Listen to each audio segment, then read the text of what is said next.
Hello everyone, I hope you guys are doing great. In today's video, I will be talking about loneliness. This is one request I received on Facebook from someone who asked me to make a video about what is loneliness and how to cope with loneliness. So this video is divided in three parts. The first part is to understand and explain what loneliness is. The second part is what are the types of loneliness, and the third part is some ideas for you to cope and hopefully manage and even hopefully reduce some of your feelings of loneliness. Just to give you a word of warning, I do have a little bit of sore throat. I would be clearing my throat and sometimes would be resisting a cough. If that happens, please bear with me, but let's jump into the topic.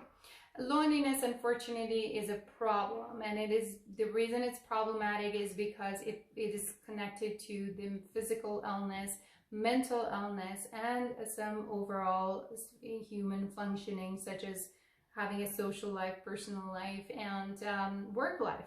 So these areas can be impaired. Some of the readings that I have had, that when it comes to physical illness, loneliness is associated with Alzheimer's disease. It's also associated with heart disease. It can also bring down your autoimmune system. So the mental illness example is that it's associated with depression and even suicidal ideation or even completion of suicide in some cases as well. It impairs your social and personal life because here's the thing, you would think that a person who's feeling lonely would be reaching out more to people. Actually, that's not the case, because the person who's feeling so lonely, they're exhausted, they might be feeling so defeated that they're not reaching out to other people. And they're also feeling a little bit hopeless and pessimistic that even if they reach out, their needs are not going to be met in this case. So yes, it is not always true that people who are lonely are going to, reach out to other people. Another thing is that, there's that misconception that someone who is, socially isolated, then they must be lonely. That is not true, and that is the example of the word solitude. We have a lot of introvert people who are really enjoying their solitude time, their me time, and they're not necessarily lonely, which this also shows that loneliness is also a perception. In other words, it is how we view what kind of thoughts we're having to see loneliness and what kind of interpretation we're making in our mind. So that is the psychological process of loneliness. Loneliness can come as a result of comparison. You have a best friend who is in this new relationship, and when you compare yourself to her, she appears to be quite happy, or he appears to be quite happy in their relationship, and then you notice what is missing in your own life. Excuse me. What is missing in your own life. So that can produce feelings of loneliness. Now let's go to the definition part. Drawing on Perlman and Pablo 1981, in their article, they have the description of the definition of what loneliness as. Loneliness is the lack or loss of companionship. What does it mean? The lack of companionship means that you've always had this idea of this is how I'm going to have a relationship with someone, but that particular goal did not happen for some reason, regardless of how many relationships you were in, but that goal did not happen. Therefore, there's that lack of companionship in your life. The other one, which is loss in this case, is that you had someone whom you connected so well, and that person was your soulmate, but you lost that person. So the reason you lost it is perhaps a breakup or a divorce, or in some cases, sadly, it can be death of that person that you lost. So therefore, you are feeling lonely. So what we can do in terms of loneliness is to see if it is a matter of quantity or if it's a matter of quality.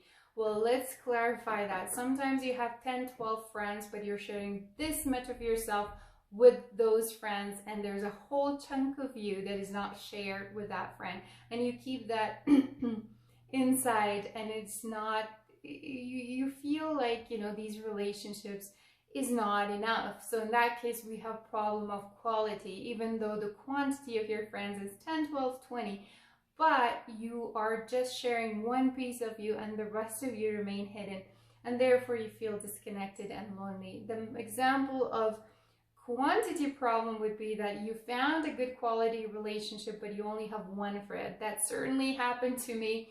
I have a friend whom I really admire and love so much. She is the one whom I felt that she understood me and got me completely when I was going through a difficult time in my life. But the problem was she was the only one at that time, and I always felt guilty that I was dumping and I was, putting all this pressure on her when she had her own life. And, over time, I felt the urge of not always sharing everything because I felt guilty, even though I knew that this is the person that I want to, share everything. And again, I felt so understood by her. I felt so not judged by her. And she is also a very good listener as well. So, and also she guides very nicely as well. So this is an example that for me, I needed more of her. And I even told her that I wish I could make many clones of you. So that could have helped us in this case to have, that could have helped me to have more friends in my life. So this is an example of that is quantity issue. I had a really good relationship and I do have still, but again, this is in the past. Luckily, I have more friends now. The quantity is increasing, which is very helpful in this case. So that is an example of that. So loneliness can be two types. One is emotional loneliness and the other one is social loneliness. Emotional loneliness is that you are yearning or you're trying to have a close, intimate relationship with someone, but that is not happening, therefore you're feeling lonely. And usually it happens in the context of romantic relationships, that you want that partner who is understandable, whom you can share everything and you can be yourself, and at the same time have some silly jokes and some silly laughters together, but that is not happening in your life. Therefore, emotionally, you feel lonely. Now, it is not only limited to romantic relationships. It can be also a friend who can be a confidant that you can trust and you can, feel very much connected with. So that if that friend is not there, that would be another example of emotional loneliness. Social loneliness is that you are disconnected from a group that you would share a common interest. For example, if you're someone who is new in a Western country and you feel that the mother country that you come from, different values, different interests, and that is not available to the country in the country that you're in right now. Therefore, socially, you will be feeling lonely because some of the differences we share from different countries we come, that can be a form of disconnection. For example, generally speaking, in Western countries, we maintain certain, personal space, while in other parts of the world, we do not maintain that much of personal space. Someone can be very close and we could be talking, from this much distance from them. This would be a part where it might create a conflict, and therefore it might lead to social disconnection, and therefore you would be feeling lonely in this case. All right, so now let's find out who are people who are prone to loneliness. People who are prone, one of them I said, new immigrants, because they are feeling disconnected from their mother culture. They don't have a lot of people from back home, but also because if they're in a new culture, they are either confused, they don't have a lot of knowledge, or sometimes there's that reluctance to connect with a stranger that feels like a stranger to them. So immigration can, going to another country can produce feelings of loneliness. Another one is elderly population. So many studies from West, specifically from Western countries, they found that elderly population, people, around 60 and up, they tend to feel very lonely.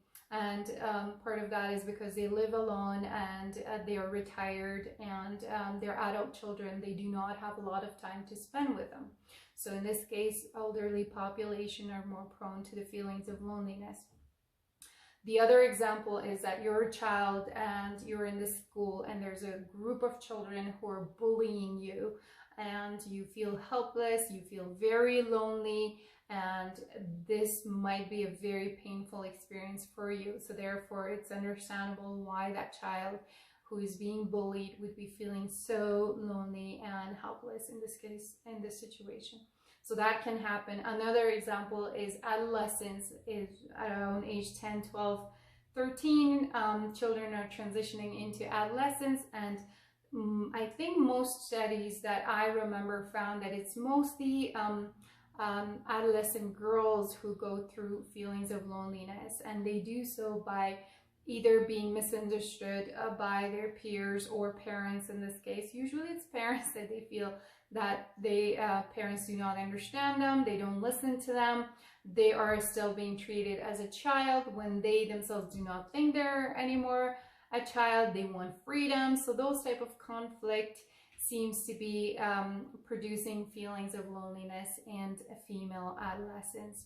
Another example would be some natural disaster. In this case, natural disaster would be what has happened in Fort McMurray, and how people are, they have to leave their houses and move to another place. That can produce feelings of loneliness as well. The other example would be mental illness. If you're someone who is struggling with social anxiety, therefore you could be more prone to feelings of loneliness, because what is the characteristic of social anxiety? You have a hard time to go in public places. You fear being scrutinized by other people or judged, or excuse me, you lose control in those kind of situations. So all those fears would be getting in the way of connecting with other people. Therefore, you would be feeling lonely as well.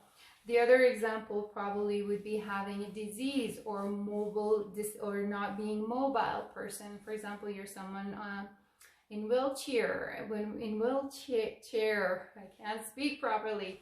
Then in that case, unfortunately, that would be a disconnection between, let's say, more mobile people who can do all those activities. They can go to festivals and all that, and for you it would be challenged because access and how the building is designed, or if you're going somewhere that is a building or some public places, that can be a concern, and maybe transportation. So these are factors that would be affecting you, that you would be feeling very lonely. Yes, my son is going in and out of the house right now. That's why you're hearing the door. So single mothers would be feeling lonely as well. So single mothers, now that they are on their own, that they're not with the child's father, and they have to be the breadwinner, they have to be the cook, the cleaner, the driver, everything. So even if there was that a little bit of responsibility that the father used to share, now that is missing, and it's all entirely on the mother. So you feel lonely, that there is that the other parent that could share some of your responsibility is no longer there, so you're feeling lonely. Another example of mothers would be that you are a new mother, and by new mother I don't mean your very first child. What I mean by that is that you could be having your second and third, but it's still new. It is a new experience of pregnancy. It is a new experience of giving birth, and it's a new experience of dealing with a very unique individual who's different from your other children. So this can produce feelings of loneliness when it comes to parents, parents feeling lonely or mothers feeling lonely. In some cases, it can be alcohol and substance that can, it's almost like they're interacting with each other. It's alcohol and substance making you feel lonely when you consume them, but you might be feeling lonely in first place, therefore you consume those drugs and alcohol. So that's almost like they're interacting with each other. You're lonely in first place, now you're using it, and you're feeling lonely. So unfortunately, those are other factors that would be influencing why you would be struggling with feelings of loneliness. So what I'm going to do, I'm going to share a list of ideas of how you can cope with loneliness, and I hope that this can help you. This may not be for everyone. I will be talking about things such as some for those who are religious, and I know that some of us, excuse me, are not religious. Some of us are agnostic. Some of us are atheists. So for whoever works, for whatever works and whoever works, please go ahead and use them. Okay, so number one thing that I would encourage people is to develop your social skills, because in some cases the feelings of loneliness is because we have not polished our skills in interpersonal relationship. For example, younger generation, because they grew up with technology, they might have they might have problems with reading social cues and connecting socially and being social. So therefore, they probably need a training on how to connect with other people. So interpersonal training, that can be in form of therapy. Sometimes some psychotherapy methods such as dialectical behavior therapy provides training in terms of how to connect with other people and how to communicate. The other way is, for example, this book that I'm going to share with you. This is a book that I benefited so much when I was young. Probably I was 20 or 18 years old when I read this book. The book is How to Win Friends and Influence People by Dale Carnegie. So this can help you as well. It is also available on YouTube with an audiobook. Mani Saba. Okay, so sorry about the interruption. Yes, my son is with me and he is not feeling well and he wants me to talk to him. But let's focus again. Sorry about the interruption. So another thing that can help is to revisit your standards of what kind of people you would like to be with. Sometimes we have a really high standard that might not meet other people's skill zone, and also maybe even it's a little bit further from human zone, that as human beings we have our flaws. So as long as you can revisit your standards and maybe lower them, that is realistic to how we are as a human being, that can probably help some of your feelings of loneliness and maybe disconnection. Yes, we have our unwanted guest here as well. So that can probably help. Another thing that can help is that if there is a family conflict that's been going on for a while and members stop talking to each other, and that family is a really good protective factor towards feelings of loneliness. So this would be a really good example or maybe a good time to go towards those feelings of not to go towards feelings. Sorry, I'm getting really distracted in this video. So this would be a good opportunity to work on those family conflicts and to sort out some of the differences and reconnect with those family members if possible. Another thing that can probably help is how prayer and spirituality can be helpful. So again, those of you who are religious, who enjoys and connects with God, then this would be a really good feeling, because you're connecting with that higher power, with that higher spirit or God. Then that can help you feeling less lonely, because now you're connecting with another source of energy. And I'm using very spirituality word because I'm very mindful that not all of us are religious, so I'm very mindful with the word God. But again, prayer or connecting to energy source through meditation, they can be helpful for you as well to not feel very lonely. Now, those who came from Eastern countries, especially those, for example, who are coming from Muslim tradition, they had prayer calls on the streets. Here, maybe it would be helpful if you can put your phone on alarm and then get that time for the prayer for yourself. Another thing that might be helpful is having a statement or an intention statement when you wake up in the morning. Intention statement, something is that I'm going to attract positive energy throughout the day, or an intention statement would be that I'm going to use gratitude throughout the day. So you're going to stay true to that intention, to that statement that you're going to set for yourself early in the morning. Another thing is that, again, going back to psychotherapy can help you if it's an issue of self-esteem, that, excuse me, that you are not feeling very, that you feel that you don't have, a good skill, or you don't trust yourself and your self-confidence is low. In this case, it can be helpful if you could get some psychotherapy in self-esteem. Another thing that can probably help is if there is a negative evaluation of, how you perceive life, how you perceive future, and you're a little bit too pessimistic about that. So evaluating your thoughts through psychotherapy sessions can be helpful as well. The other thing that might be helpful is, all right, so because I've interrupted so many times, I'm really apologizing. This little guy is not feeling well and he's with me and we're not allowed to leave our house.